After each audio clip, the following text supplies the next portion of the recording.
The Buddha's questions that led to awakening.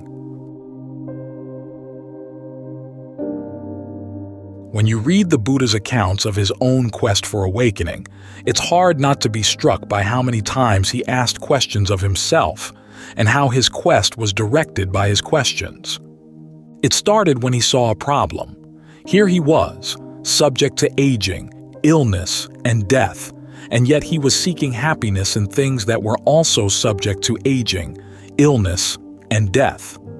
He asked himself, what if you were to seek happiness in things that didn't die? The question suggested a possibility he hadn't thought of before. So, as he says, he went off in search of what was skillful. This shows that he already had some assumptions, that there was a way, a method of human action that would lead to the deathless, and he wanted to find the skillful means to get there.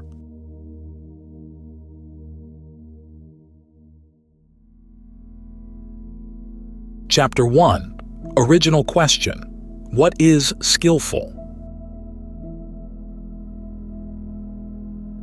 First, he went to study with a couple of teachers who claimed to know the path to true happiness, but he wasn't satisfied with their teachings. He asked himself, what if I were to go off on my own, to practice austerities? He had a vision of 3 types of wood: sappy wood near water, sappy wood away from the water, and then the dry wood away from the water, which is the only type of wood that you can actually use to give rise to fire. So he decided that he had to do without pleasure entirely. That's how he interpreted the meaning of that simile. The dry wood away from water meant abstaining from sensuality and not allowing the mind to dwell on sensuality. He tried the trance of suppressing his breathing. He felt horrible pains in his head, pains in his body. He asked himself, what if I were to go without food entirely? Deva came and said, if you go without food entirely, we're going to infuse divine food in through your pores. But he dismissed them. He asked himself, in that case, what if I were to take just a tiny bit of food, say, a handful of beans every few days? So he tried that. He did that for 6 years. He got so thin that he fell over every time he tried to urinate or defecate. When he touched his stomach, he could feel his spine. Finally, after 6 years, he asked himself, could there be another way? This way was obviously not working. Then he remembered when he was a child meditating under a tree and had spontaneously entered the first jhana. Could that be the way to awakening? And the consciousness arose to him. Yes, it could be. But even then, he tested it. As he says in one of his accounts, he first decided, how about if I divide my thinking into 2 sorts, skillful and unskillful? He tried that. When he noticed that his thinking was unskillful, that it was imbued with sensuality, ill will, or harmfulness, he would beat it down. Whenever his thoughts were not imbued with those qualities, he would allow them to range freely until he saw that all of his thoughts were skillful. But then the mind grew tired of all that thinking, so he brought it to stillness and into the jhanas. Even here, he was motivated by that original desire, that original question, what is skillful? When he attained the different levels of jhana, he looked at each level as an activity. What here is still stressful, even in this jhana?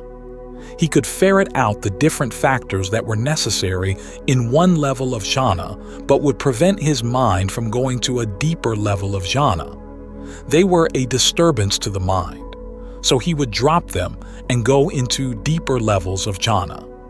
He got to the 4th jhana, and there he started directing his mind to different questions. Is this the only life that there is, or have there been lives previous to this? And he had memory of many, many previous lifetimes, eons and eons. But he didn't stop there.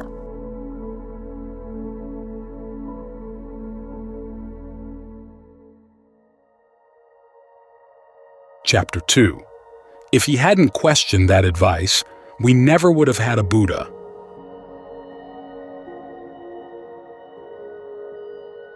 Some of the texts talk about other teachers who had attained a similar knowledge. Once they'd seen many previous lifetimes, they'd set themselves up as great philosophers, explaining that this is the way the world is. The world is eternal. Or sometimes, if they had memories going back to previous lifetimes, but then they hit a time when they were totally insentient beings and they couldn't remember past that, they'd say, well, there was a point where I didn't exist, and then existence came to be, so the world must not be eternal. But the Buddha's question again was, what's the most skillful use of this knowledge? He didn't stop just with knowledge of his previous lives. He moved on to knowledge of all beings dying and being reborn, because the question was, does rebirth happen only to me, or does it affect other beings? And what's the basic pattern underlying rebirth? He saw beings dying and being reborn all over the cosmos in line with their karma, their intentional actions. Again, he didn't stop there and set himself up as an expert on karma, teaching just that much about karma. He said, there must be some other use for this knowledge. What's the most skillful use? He applied it to his own intentions, the karma of the mind in the present moment. He traced the suffering he was feeling, the aging, illness, and death he was trying to get past, back through his intentions, and from there all the way back to ignorance. In this case, it turned out to be ignorance of what he later taught as the Four Noble Truths: suffering, its origination, its cessation, and the path to its cessation. What was he to do with those truths? He realized that there were duties that you had to fulfill with regard to them. Again, what's the most skillful use of this knowledge? That was the question that kept directing his practice. From there, he fulfilled the duties with regard to the truths. He comprehended stress, abandoned its origination, and realized the cessation from having developed the path. So, all along the way, he kept questioning himself. What is this? What's the cause of this? What's the best use of this? He kept questioning, until he finally got to awakening through questioning. That's why, when he taught, he encouraged his students to question as well. He realized that some questions were useful, whereas other questions would lead you astray. After all, what is a question? It's the framework of a sentence, but it's got a big gap. When you ask a question, you're either hoping to find knowledge yourself or you're trying to get other people to fill in the gap for themselves. The important point is that the question is not totally amorphous. It has a frame with a specific shape. He saw that some frames would have room for skillful information, and others would have room for only unskillful information. For example, there's that frame about which type of life is better: the life of sensual indulgence or the life of self-torment. At first he had answered, the life of self-torment, but later he realized that that was a poorly formed question. Or the question of what is the origin of the world. If that had been the question that had originally motivated him, then he would have stopped with the first or the second knowledge. So he realized he had to properly frame his questions in order to get something useful out of them. This taught him several things. One is that questioning is what motivates you to find awakening. After all, as a prince, if he had simply accepted what everybody had told him, hey, you're a great prince, have a good time, go out and do some battles like princes do, and then come home to enjoy your sensuality. If he hadn't questioned that advice, we never would have had a Buddha. So that's one of the important functions of questioning. It shows that there's a gap, something's missing in life, true happiness and knowledge about how to find true happiness. These are the missing parts. Without a sense of that gap, you can get very complacent. But it's also important when you ask these questions that you learn how to frame the gap and give it the right shape.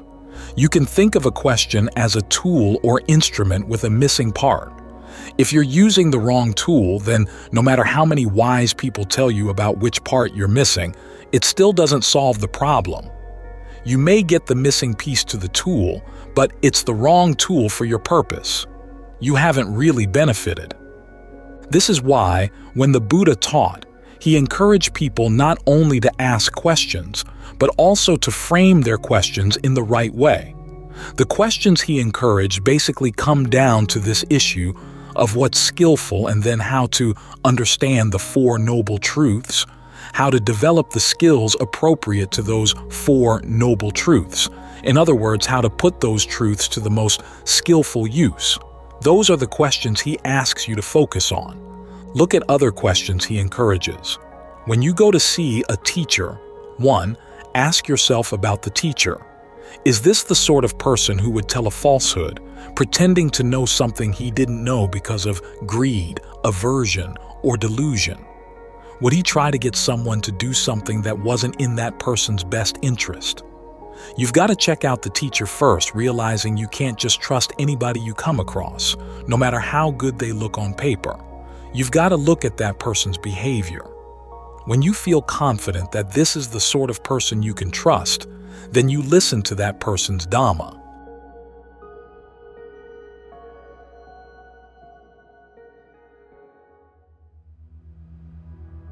Chapter 3. This is how awakening comes. One of the first questions he has you ask of a teacher is, what is skillful and what is unskillful? Then, when you've learned that from the teacher, you go off and practice on your own, but you keep on asking questions. You don't just stop with the definition of what's skillful or a few rules about what's skillful. You actually look at your own behavior. This is the essence of his teachings to Rahula, how to check your behavior, check your motivation, check the actual results you get from your actions. If you see anything harmful coming from them, you've got to go back and learn how to act in another way, how to speak in another way, how to think in another way, both through your own observations and through getting advice from other people on the path.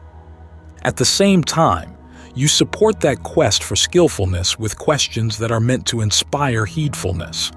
After all, the Buddha didn't say that we become skillful because we're innately good or because it just comes naturally to us, so that once we somehow scrub away all social conditioning, we'll find our wonderful true nature that we can trust. That's complacency, and complacency is one of the dangers he warned against. Skillfulness comes because you realize that your actions make a difference between harm and no harm, and that you have a tendency to act in unskillful ways. This principle lies behind the questions he has you ask at the beginning and the end of the day. At the beginning of the day, as the sun rises, my death could happen today. Is there anything in my mind that would cause me to do something unskillful? Is there any unfinished business in the mind? And if there is unfinished business, he says, to try to straighten out the mind quickly, with the same sense of urgency you'd feel if your head were on fire. Then ask yourself the same question at sunset. I might die tonight. Am I ready to go? If not, quickly work on what you need to do. In particular, focus on your mind. As he says at one point, even though you can't read other people's minds, you should learn how to read your own mind. Look for the skillful and unskillful qualities you have there. If you sense anything that's unskillful, again, as if your head were on fire, try to straighten it out. If you sense skillful qualities, try to develop them even further. When you learn how to read your mind in this way, developing both that sense of heedfulness and greater skill in how you manage your practice of virtue, concentration, and discernment, then you finally get to those questions that he asked the five brethren.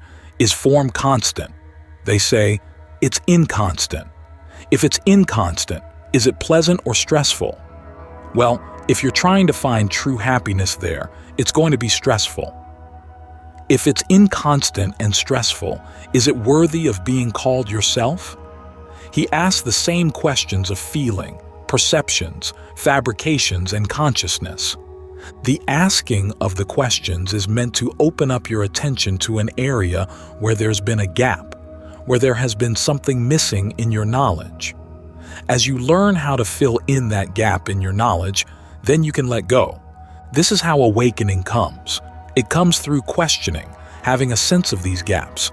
Gaps in your heedfulness, gaps in your skillfulness, gaps in your understanding. Without a sense of those gaps, you stay as complacent as ever. Nothing ever develops. It's when you sense the gaps and the need to fill them in, that's when freedom can come about.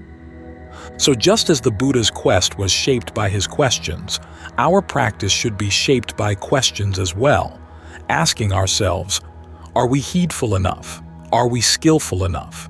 What skills still remain to be developed? What causes of suffering are we still holding on to? What factors of the path still need to be developed?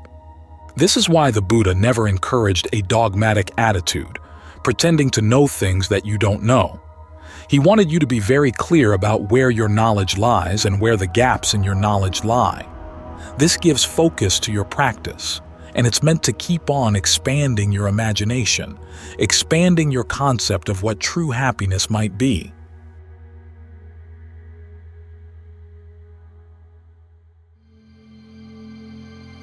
Chapter 4. Conclusion. One of the biggest pitfalls in the path is when people hit a particular level of practice, say, a state of concentration, and then tell themselves, this must be it.